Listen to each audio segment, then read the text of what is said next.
Assalamualaikum warahmatullahi wabarakatuh. Apa kabar anak-anakku kelas 12? Semoga kalian dalam keadaan sehat walafiat. Baiklah, untuk materi minggu kedua pertemuan kali ini kita masih membahas tentang respon internasional terhadap kemerdekaan Indonesia. Namun materi yang akan dibahas yaitu pengakuan kemerdekaan India, Australia, serta peran PBB dan konferensi meja bundar. Baiklah, untuk materi pengakuan dari negara Indonesia bahwa bangsa Indonesia dan India itu adalah bangsa yang sama-sama pernah dijajah oleh bangsa asing.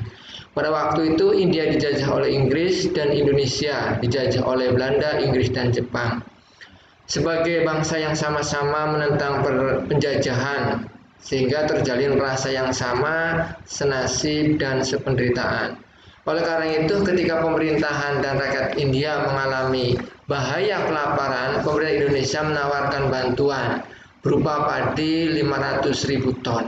Peristiwa ini disebut dengan India Rice. India Rice selain untuk memberikan bantuan kepada India yang sedang dilanda kelaparan, juga merupakan cara dari pemerintahan untuk mendapatkan dukungan dari negara lain. Perjanjian bantuan Indonesia kepada India ditandatangani oleh PM Syahrir dan KL Punjabi, wakil pemerintah India, pada tanggal 18 Mei 1946. Kesepakatan ini sebenarnya ialah kesepakatan barter antara Indonesia dengan India.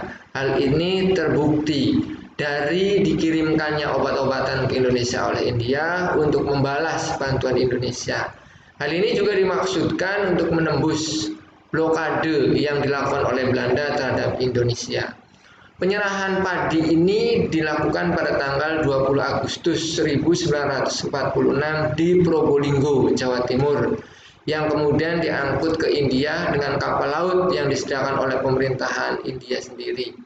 Diplomasi beras ini sebenarnya ditentang oleh Belanda karena gaung atau kabar yang ditimbulkan menyebabkan Indonesia semakin mendapat simpati dari negara lain. Ketika Jenderal Spoor melakukan agresi Belanda kedua tanggal 19 Desember 1948, India merupakan salah satu negara yang mengutuk tindakan Belanda tersebut. Reaksi keras itu diwujudkan dalam penyelenggaraan konferensi Asia di New Delhi atas prakarsa PM India, PJ Nehru, dan PM Burma, Aung San. Konferensi ini dihadiri oleh negara-negara Asia. Negara-negara yang hadir pada konferensi di Delhi yaitu Pakistan, Afghanistan, Sri Lanka, Nepal, Lebanon, Syria, dan Irak. Delegasi Afrika berasal dari Mesir dan Ethiopia. Konferensi ini juga dihadiri utusan dari Australia. Sedang Indonesia dalam konferensi ini diwakili oleh Dr. Sudarsono. Konferensi Asia di New Delhi ini dilaksanakan selama 4 hari, yaitu mulai tanggal 20 September 20 sampai dengan 25 Januari 1949. Ternyata resolusi konferensi Asia di Delhi menghasilkan mengenai masalah Indonesia. Hasilnya yang pertama, mengembalikan pemerintahan Republik Indonesia ke Yogyakarta. Yang kedua, pembentukan pemerintah ad interim yang mempunyai kemerdekaan dalam politik luar negeri. Sebelum tanggal 15 Maret 1949, penarikan tentara Belanda dari seluruh Indonesia. Kemudian yang keempat, penyerahan kedaulatan kepada pemerintahan Indonesia Serikat paling lambat 1 Januari 1950. Kemudian sebab India memberi pengakuan kemerdekaan RI. Apa sih sebabnya? Yang pertama, persamaan kebudayaan. Hindu-Buddha. Tentunya Hindu-Buddha pernah masuk ke Indonesia atau ke Nusantara pada masa abad ke-5. Kemudian yang kedua, persamaan nasib, sama-sama dijajah atau sama-sama ingin merdeka. Kemudian yang ketiga, hubungan dekat antara pemimpin negara Indonesia dengan India, yaitu Jawaharlal Nehru dan Muhammad Hatta. Itu terkutip dalam surat kabar Februari 19 27. Kemudian proses Indonesia mendapatkan kedaulatan dari India, ternyata Indonesia mempunyai semangat dari para pelajar Indonesia yang ada di India. Pelajar Indonesia di India membentuk yang namanya PPI, Persatuan Putra Indonesia di India. PPI ini mempunyai tujuan dibentuknya PPI yaitu membela proklamasi negara dengan mendesak para pemimpin India untuk mengaku Indonesia sebagai negara yang berdiri dan berdaulat. Tugas PPI meyakinkan pemimpin India, kemudian membentuk Balai Penerangan atau yang disebut dengan Indonesia Information Service pada tanggal 9 Juni 1946. Tugasnya menyiarkan, membuat bulletin serta brosur-brosur dalam bahasa Inggris, Urdu, Indonesia tentang segala sesuatu yang terjadi di Indonesia, yang kemudian dilanjutkan ke media massa dan pers di India dan nantinya dapat diteruskan ke perwakilan India yang ada di London.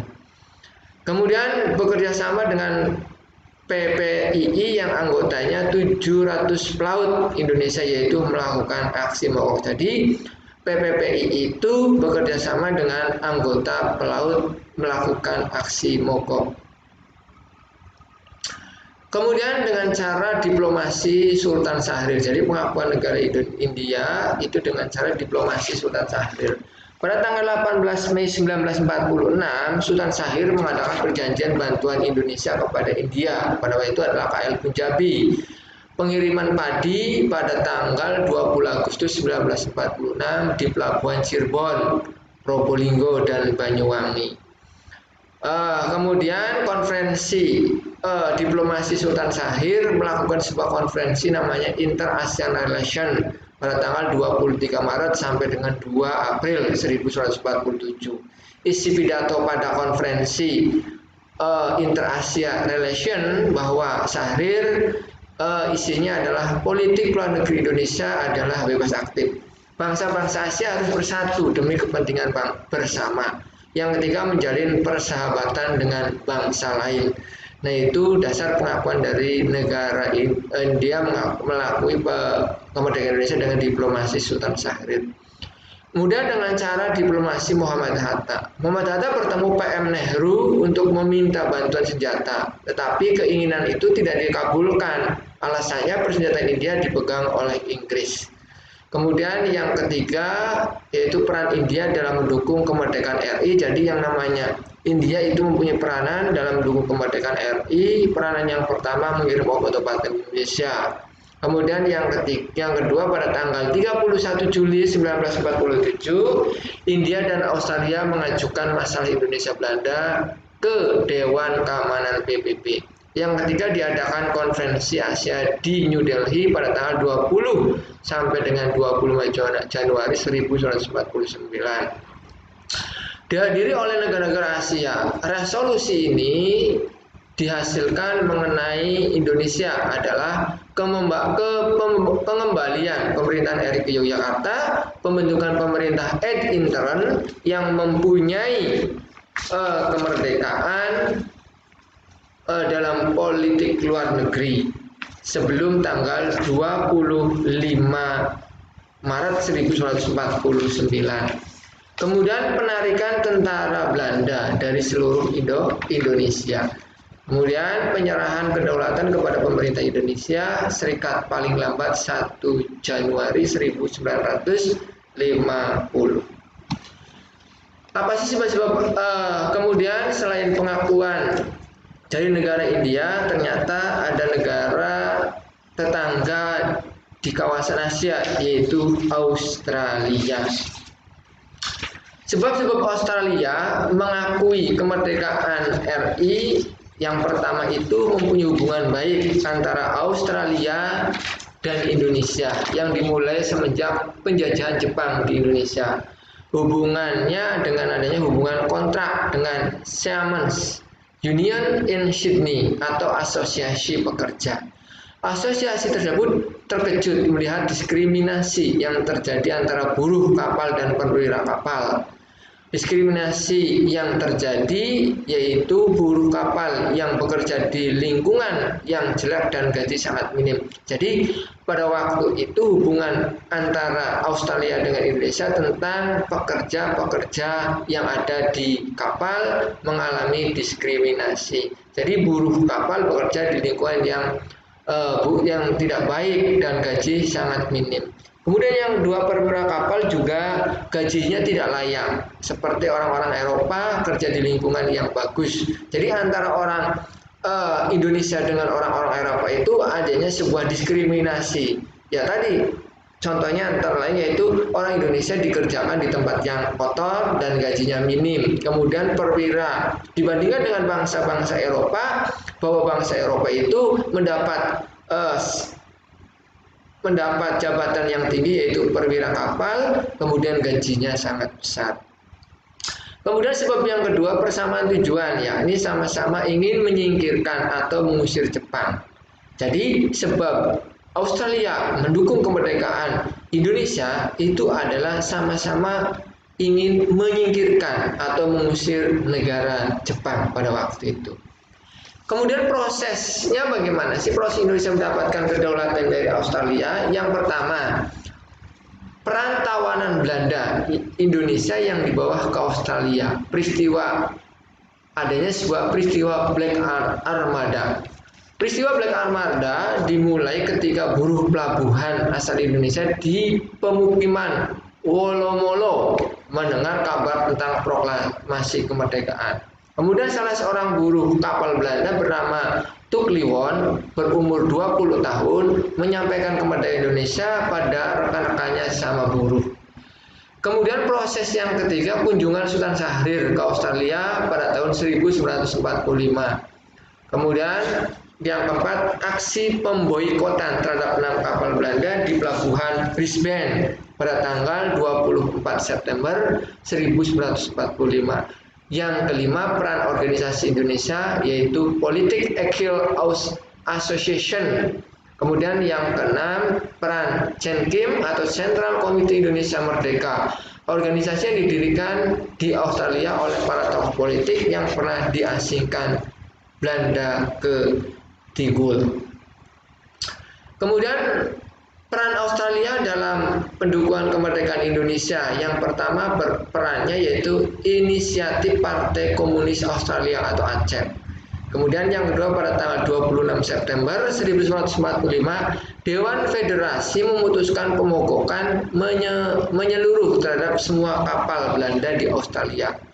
28 September 1945 pekerja pelabuhan di Sydney menggelar aksi unjuk rasa di depan kantor kapal Belanda dan kantor diplomatik Belanda. Yang keempat, pada bulan Oktober 1945 Australia memfasilitasi kembalinya lebih dari 1.400 para tawanan perang Belanda asal Indonesia yang ada di Australia. Yang kelima, tanggal 31 Juli 1947 India dan Australia mengajukan masalah Indonesia dan Belanda ke PBB. Kemudian pada tanggal 17 Agustus 1947, Australia berhasil meyakinkan PBB bahwa Indonesia pun yang kedudukannya sederajat dalam persengketaan Indonesia dan Belanda. Yang ketujuh, pada tanggal 25 Agustus 1947, Australia menjadi wakil Indonesia dalam Konferensi Tiga Negara atau KTN. Nah, itu adalah pengakuan kemerdekaan Indonesia dari negara Australia. Kemudian bagaimana sih respon atau pengakuan kemerdekaan Indonesia oleh PBB? Ternyata PBB itu sangat berperan dalam kemerdekaan Republik Indonesia.